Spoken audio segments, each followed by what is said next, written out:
오늘 우리가 읽은 본문을 가지고 내가 선 곳은 이라는 제목으로 함께 말씀을 나누고자 합니다. 우리가 지난 2주 동안 교회력을 따라 함께 설교를 나누면서 여호수아 본문을 잠시 접어두었다가 3주 만에 다시 여호수아로 돌아왔습니다. 설마 2주 동안 잠시 덮어뒀다고 해서 그 전에 내용 다 까먹으신 거 아니죠? 네. 여호수아의 말씀은 계속 되어집니다.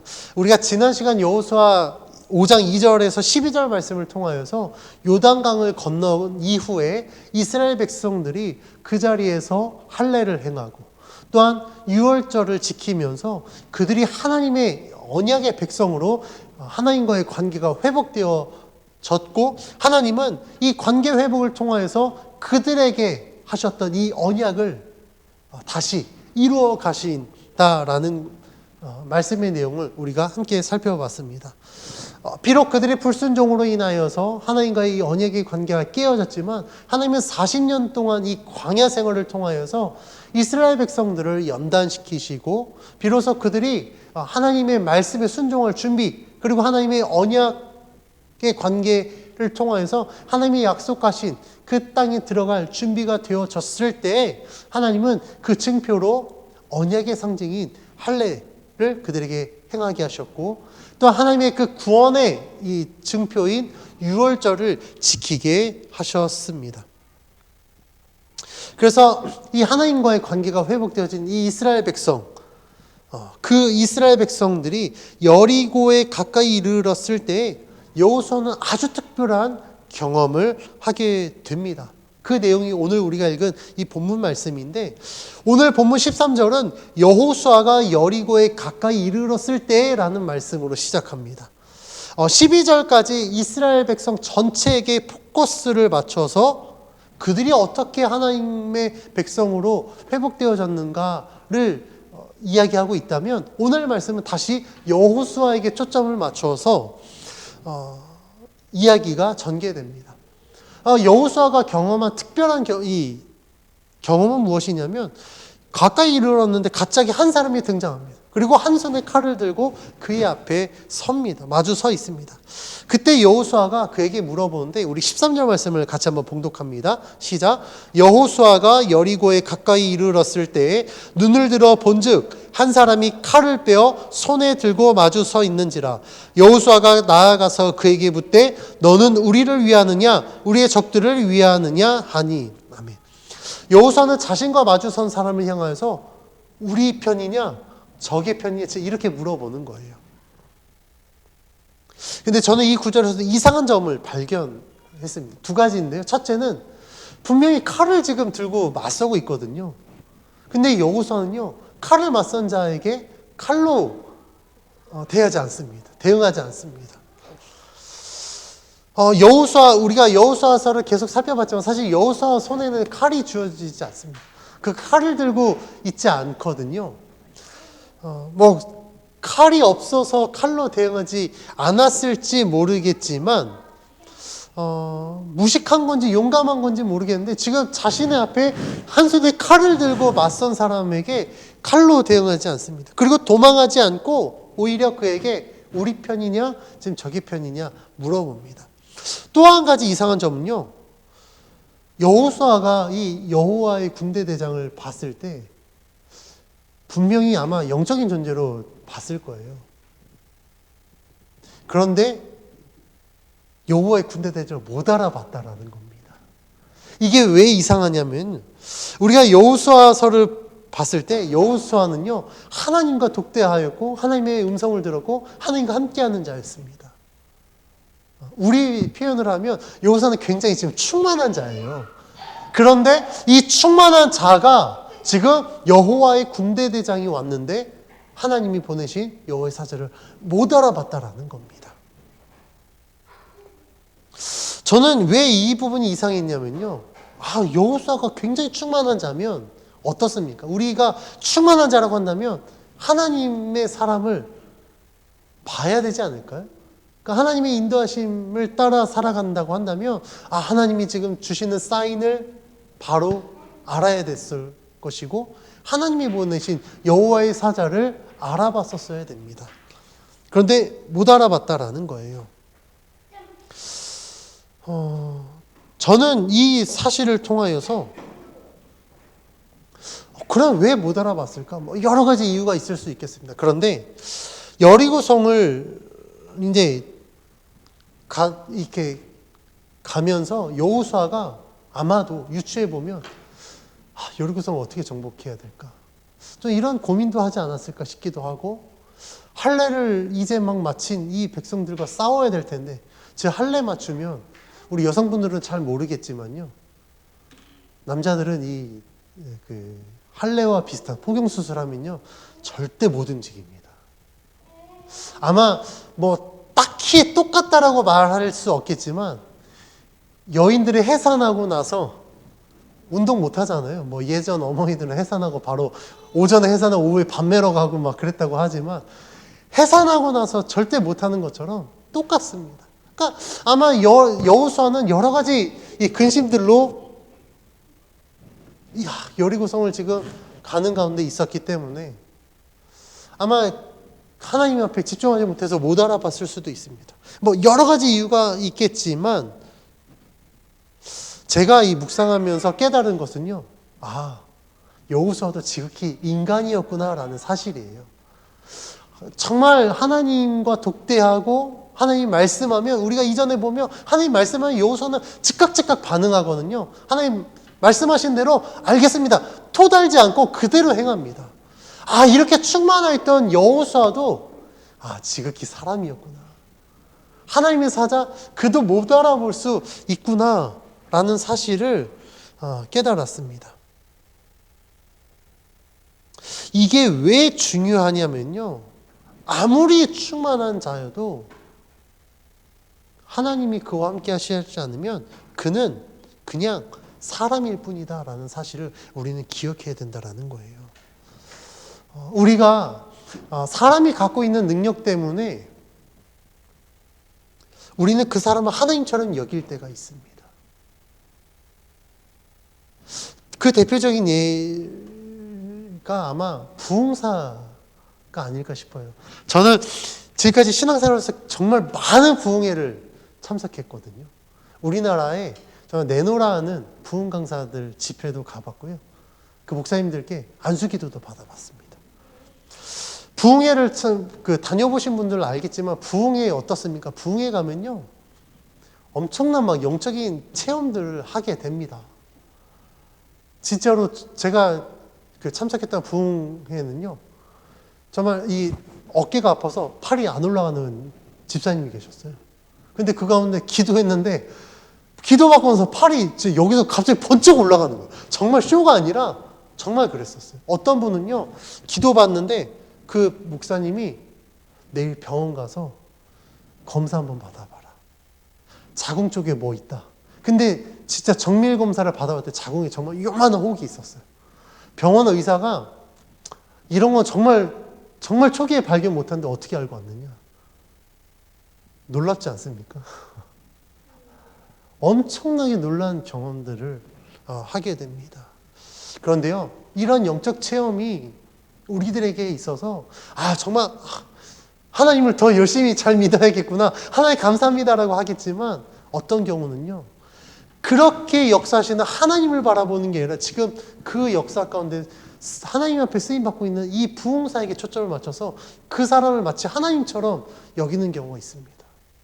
그래서 지금은 좀 덜한데 예전에 부흥사들 쫓아다니는 분들이 있었어요. 마치 팬클럽이 오빠 부대 막 우리 조용길 오빠, 남진 오빠 막 이렇게 요즘에 이제 트로트 때문에 막 그런 유명한 사람들을 쫓아다니는 것처럼 부흥 집회 가면요, 막 쫓아다니는 분들이 있었어요. 그래서 어떤 부흥사는요, 막 자랑합니다. 저기 누구 어디에서 오신 누구 와 막 하고요, 그랬었습니다.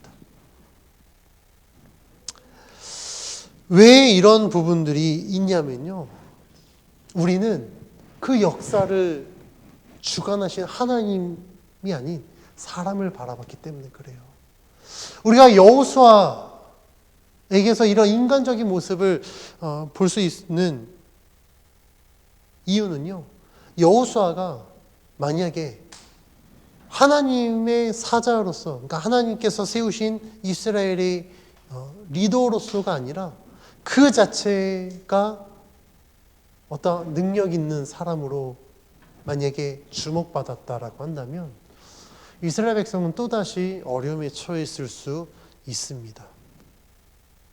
그래서 저는 이 본문을 통해서 여호수아도 아무리 충만해도 못 알아볼 수도 있구나 라는 사실을 깨닫게 되었습니다.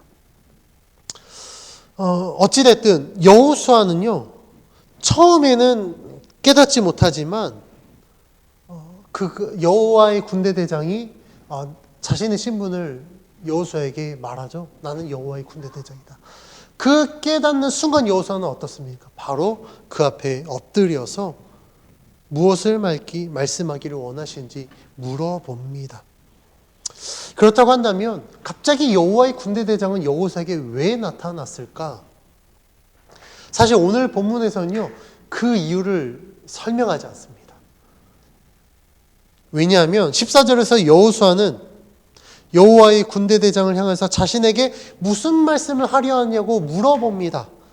근데 여호와의 군대 대장은요, 다음과 같이 대답하는데 15절 말씀 같이 봉독해 볼까요? 시작. 여호와의 군대 대장이 여호수아에게 이르되 내 발에서 신을 벗으라. 내가 선 곳은 거룩하니라 하니 여호수아가 그대로 행하니라. 아멘. 여호와의 군대 대장은요, 나에게 무엇을 말씀하기를 원하십니까? 라는 여호수아의 말에 전혀 다른 대답합니다. 갑자기 내가 선 곳 거룩하니 내 신을 벗으라라고 이야기해요. 질문에 대한 답이라고 하기엔 전혀 다른 의미의 내용을 담고 있습니다. 우리는 이런 상황에 대해서 사자성어로 뭐라고 이야기하죠?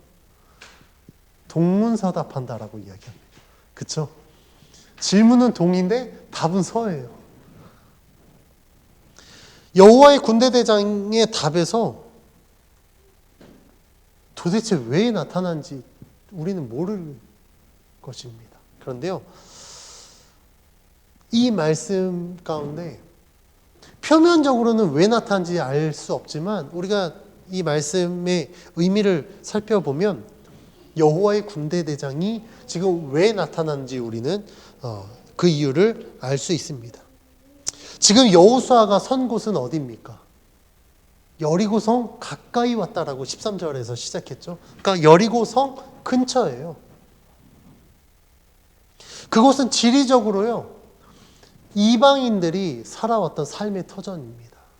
제가 성지순례 갔을 때 여리고 지역에 가면요, 여리고 지역, 지금도 여리고 지역에는요, 엄청나게 많은 상인들이 있습니다. 아마 그때도 성 주변에, 그 성곽 주변에 많은 또 사람들이 살았을 거예요.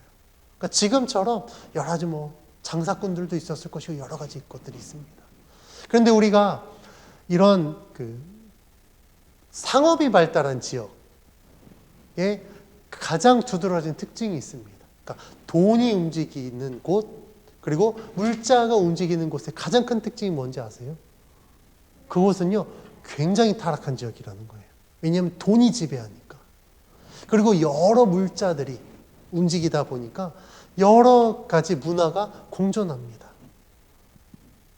그 말인즉슨 지금 여리고 이 지역은요, 우리가 신앙적인 측면으로 봤을 때 하나님이 임재할 수 없는 곳이에요. 엄청난 이교도 문화가 이미 자리 잡은 곳이라는 사실입니다. 그런데 지금 이 자리가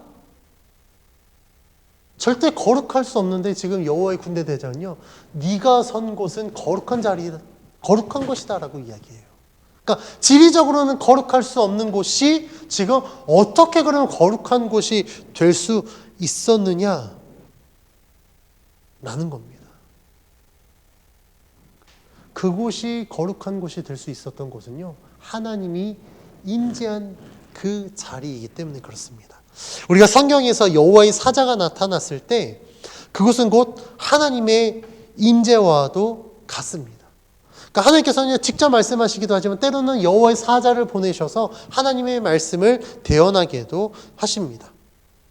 그래서 하나님의 말씀이 있는 곳에, 말씀이 전해지는 곳은요, 곧 하나님의 임재하시는 곳과도 같다라고 이야기합니다. 그렇다면 우리가 주목해야 될 사실은요, 지금 하나님이 임재한 시기예요. 하나님이 지금 그러면 여호수아에게 임재한 이 시기 어떤 시기이냐? 우리가 앞에서 살펴본 것 같이 이스라엘 백성이 하나님과의 언약의 관계가 회복되어져서 그들이 할례를 행하고 유월절을 지키면서 하나님의 거룩한 백성이 되었을 때 하나님은 그 자리 가운데 임재하셨다라는 겁니다. 다시 말하면 하나님과의 온전한 관계가 회복되어진 하나님의 백성이 있는 곳에 하나님은 임재하신다라는 거예요. 이 부분은 우리들에게 영적으로 매우 중요한 사실을 알려줍니다. 그것은 무엇이냐면 하나님은 어떤 특별한 곳, 정해진 곳에만 임재하시는 것이 아니라 하나님께서 거룩하게 구별된 자가 있는 그곳에 하나님은 언제든지 임재하실 수 있다라는 거예요. 이것이 중요한 이유는요, 우리들의 갖고 있는 신앙적 오해를 바로잡을 수 있는 중요한 키워드가 되기 때문에 그렇습니다. 여러분들이 생각하는 거룩한 곳, 하나님 임재하시는 곳 어디라고 생각하십니까? 대부분의 사람은요, 우리가 예배하는 예배당을 생각합니다. 그래서 우리들의 예배당을 이야기할 때 우리는 성전, 거룩한 성전이다라고 이야기를 해요. 저도 그렇게 교육받아 왔습니다.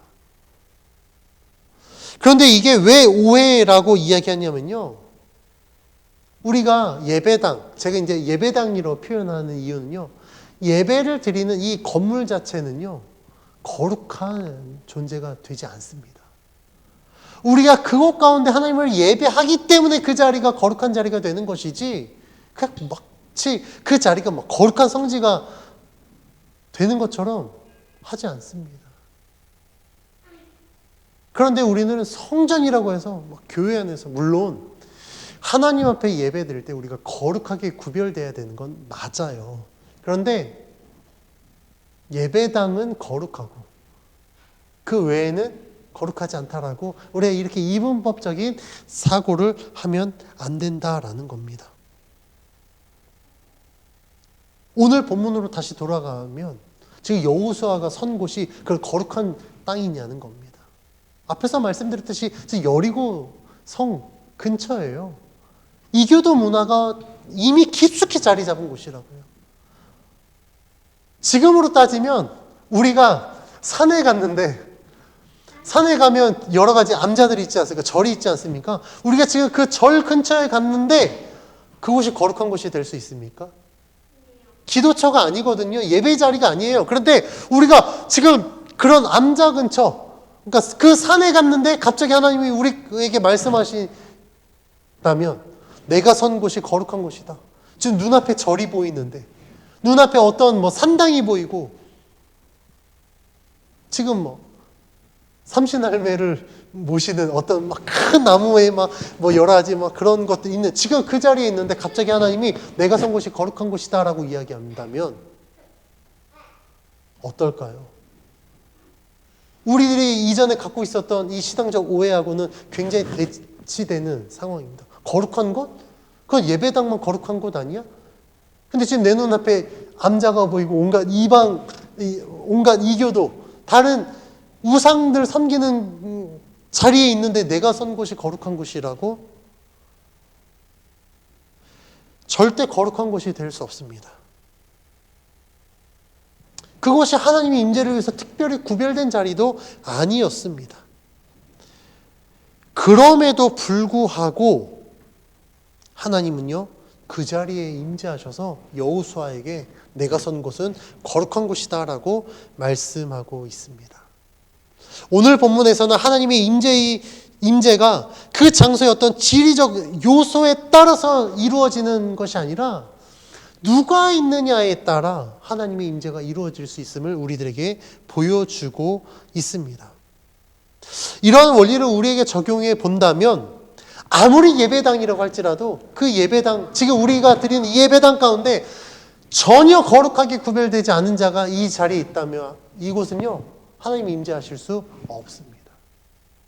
그런데 하나님의 임재할 수 없는 곳일지라도 하나님께 거룩하게 구별된 자들이 그 자리에 있다고 한다면 하나님은 언제든지 그곳 가운데 임재하실 수 있다는 사실을 오늘 본문이 우리들에게 말씀해주고 있는 것입니다.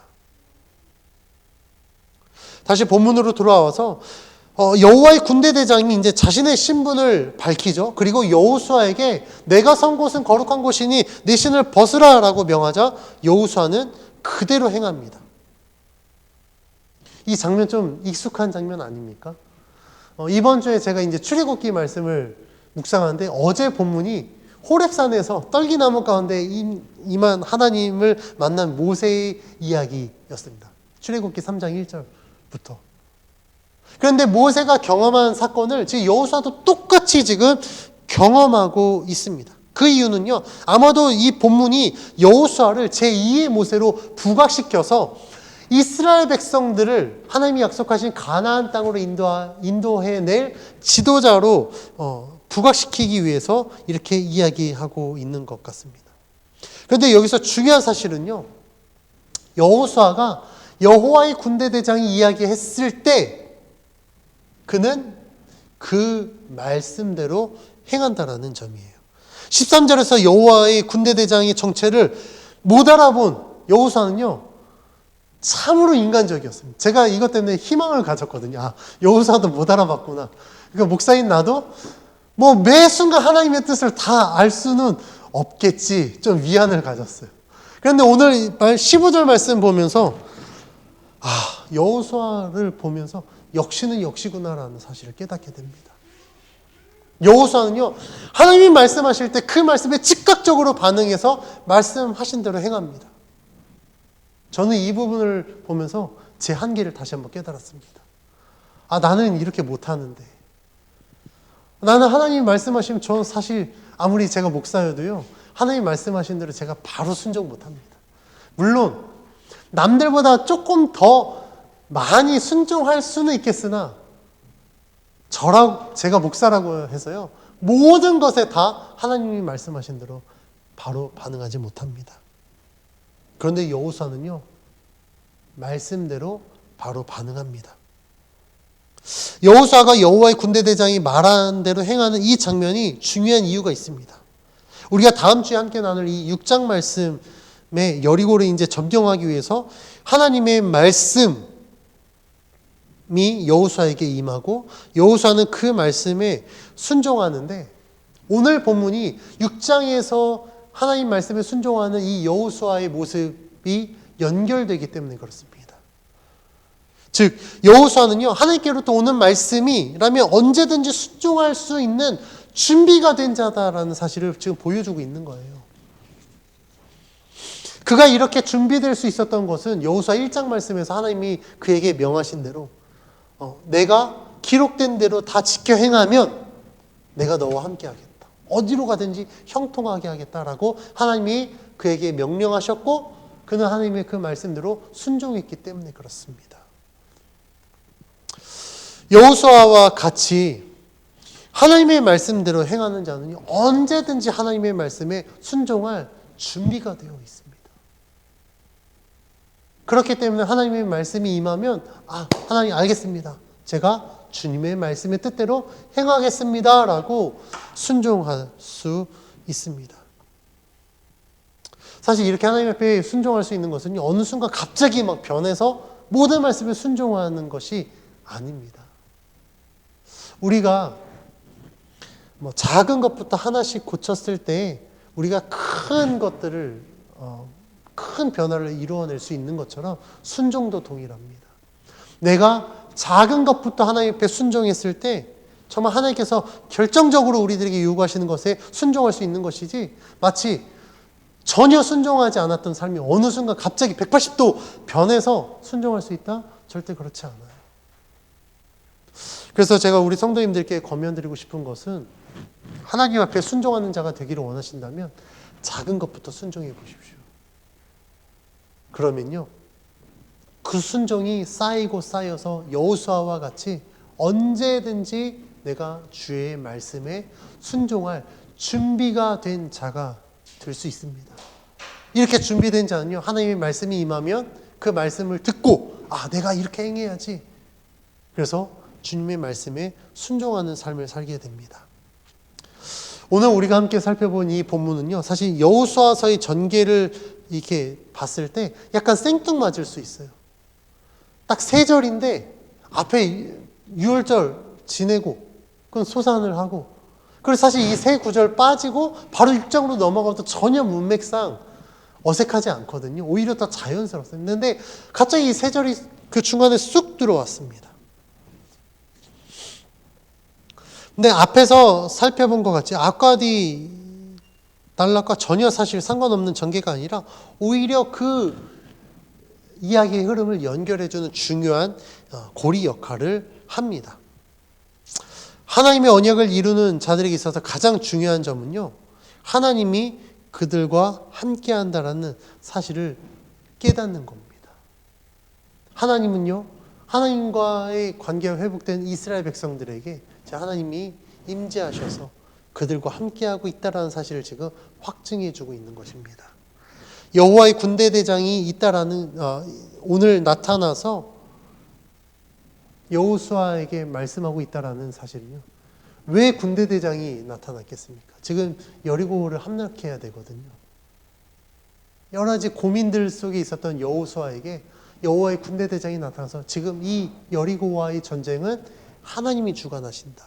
그리고 여호수아가 이스라엘의 대장이 아니라 하나님이 이스라엘의 대장이 되어주셔서 여리고와의 전쟁에서 승리하게 하실 것이다 라는 것을 지금 보여주고 있는 것입니다.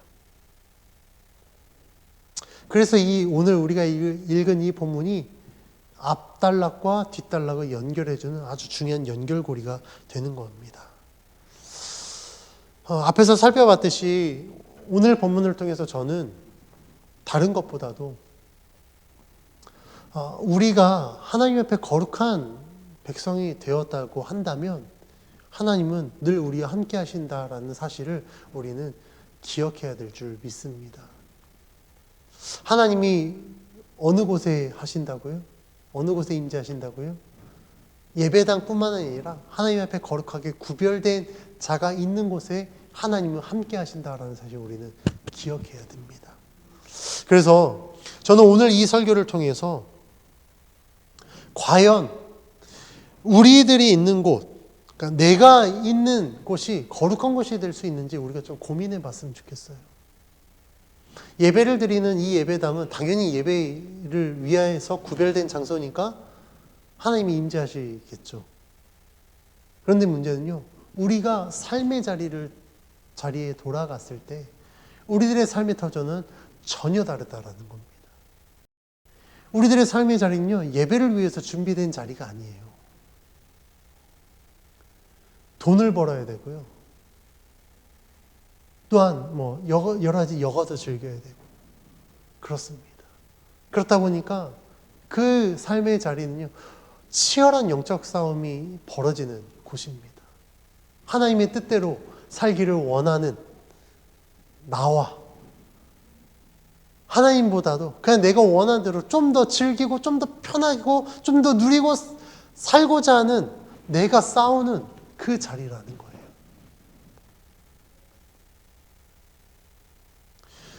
그런데 우리가 반드시 기억해야 될 것은요,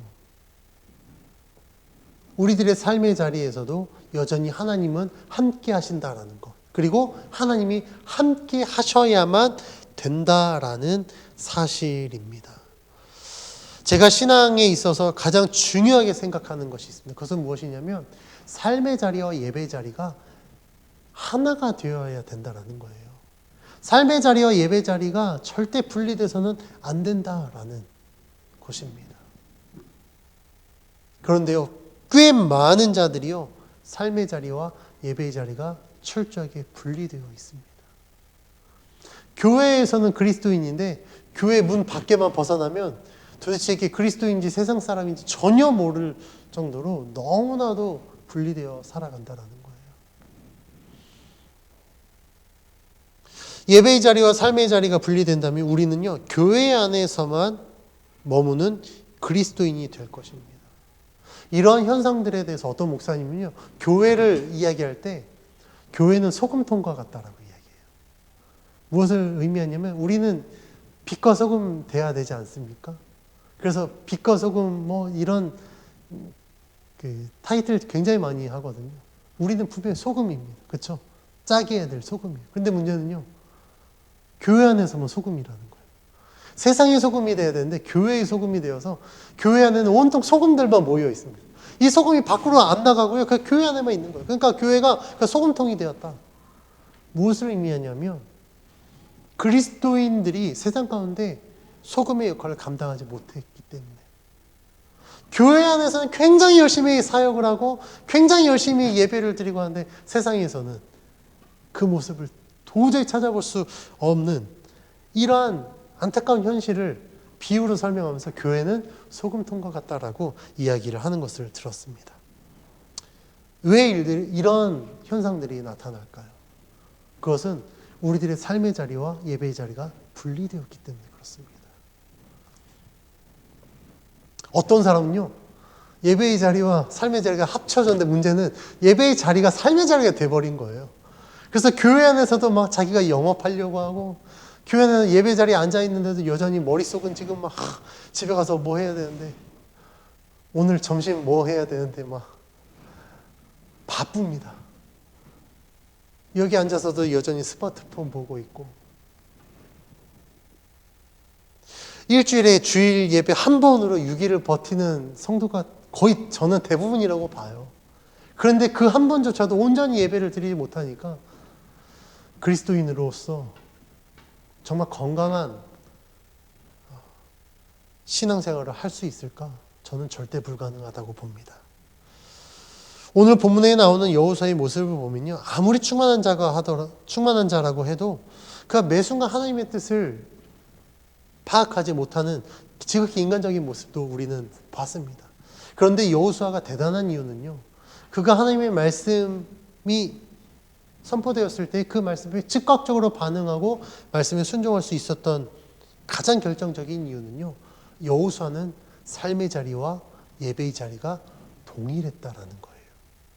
그는 그의 삶 속에 하나님과 함께하는 자였습니다.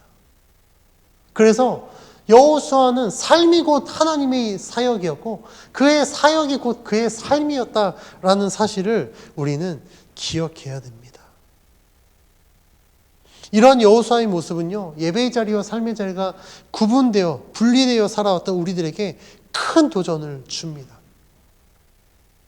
우리가 코로나 사태를 겪으면서 어떻습니까?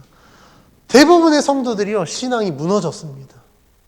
왜냐하면 온라인으로 예배 드렸거든요. 그러니까 예배를 드린다라고는 하는데 우리 집에서, 그러니까 내가 생활하는 생활 반경 안에서 지금 예배를 드리는 거예요. 처음 한두 주는 교회 가는 것과 똑같이 정장 입고 차려입고 여자분들은 메이크업도 하고 그랬습니다. 근데 그게 사실 어렵거든요. 그러다 보니까 점점 뭐 누가 보는 사람도 없네, 복장이 편해지기 시작했고 자세가 편해지기 시작하면서 소파에 앉아서 정자세로 이렇게 드렸던 예배가 점점 각도가 기울어지고, 소파가 아닌 이제 침실에서 이불 속에서 메이크업도 안 하고 일어나서 그냥 부시시하지만 누가 안 보니까 그냥 예배 드린다고 하고,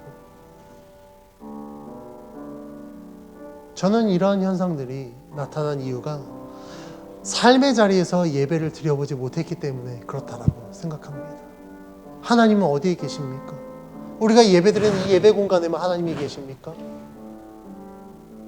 임마누엘의 하나님이 주일 하루만 임마누엘 하나님 되십니까?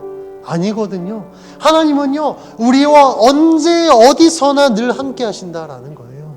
내가 하나님 앞에 거룩하게 구별된 하나님의 백성이라면 내가 선 그 자리에 하나님은 언제든지 임재하신다라는 겁니다. 우리는 이 사실을 기억해야 돼요. 그래서 우리가 예배당에 모였을 때만 예배가 아니라 내가 삶의 자리에 돌아갔어도 우리는 그 삶을 통하여서 하나님 앞에 예배할 수 있는 자가 되어야 됩니다. 우리 집사님 건축 현장에 계시니까 건축 현장에서 뭐 여러 가지 건축하더라도 그 현장을 예배 현장으로 만드시면 됩니다. 못질하면서도 톱질하면서도 그 자리를 예배 자리로 만드신다면 어떻습니까? 우리 사모님 상담 현장 하지만 상담하는 내담자들이 단순히 그냥 상담하는 내담자가 아니라 그들에게도 하나님의 능력으로 그들의 마음의 아픔을, 정서적인 아픔들을 하나님이 치유하는 개념으로 생각하고 한다면 그 자리 가운데는요 하나님이 늘 함께 하신다라는 거예요. 그래서 저는 우리 성도님들에게 믿음으로 권면드리겠습니다. 예배의 자리와 삶의 자리를 분리하지 마십시오. 나의 삶의 자리가 곧 하나님이 늘 함께 하시는 자리가 될 수 있도록 내가 거룩한 하나님의 백성으로 살아가야 됩니다. 이제는 더 이상 교회 안에서만 소금이 아니라 우리가 세상 가운데서도 소금이 되어야 될 줄 믿습니다. 교회 안에서만 교회 안에서만 밝게 비추는 빛이 아니라 이 어두워져가는 세상 가운데 나아가서도 우리가 밝게 비칠 수 있는 그리스도의 빛이 되어야 됩니다. 여러분들이 선 곳이 어떤 자리입니까? 지금 내가 선 곳은 어떤 자리입니까? 간절히 원하옵기는 꼭 지리적으로만 구별된 예배당에서만 하나님의 임재를 경험하는 것이 아니라 내가 밟는 어느 곳이 되더라도 그 자리와 상관없이 내가 하나님의 거룩한 백성이기 때문에, 내가 구별된 자이기 때문에 내가 선 곳은 언제든지 하나님이 임재하실 수 있다. 내가 선 그 자리가 곧 예배의 자리가 될 수 있다. 이러한 영적인 자부심을 가지고 여러분의 삶의 자리로 돌아가서 삶의 예배가 될 수 있도록 하나님의 거룩한 백성으로 살아가시기를 주님의 이름으로 축원합니다. 그렇게 될 때 우리는 다시 한번 하나님께서 우리들을 통해서 어떻게 역사하시는지 하나님의 역사를 경험할 줄 믿습니다. 하나님은 지금도 우리들에게 말씀하십니다. 내가 선 곳은 거룩한 곳이다. 우리가 선 곳이 거룩한 곳이 될 수 있도록 내가 먼저 거룩한 자가 되어야 될 것이고, 거룩하게 구별된 내가 하나님 앞에 예배함을 통하여 또 하나님 앞에 순종함을 통하여 우리들의 삶의 자리가 예배의 자리가 될 수 있도록, 또한 그렇게 삶의 자리에서 예배하는 나를 통하여서 믿지 않는 자들이 주님 앞에 돌아오는 귀한 은혜와 역사가 있기를 주의 이름으로 간절히 축원합니다.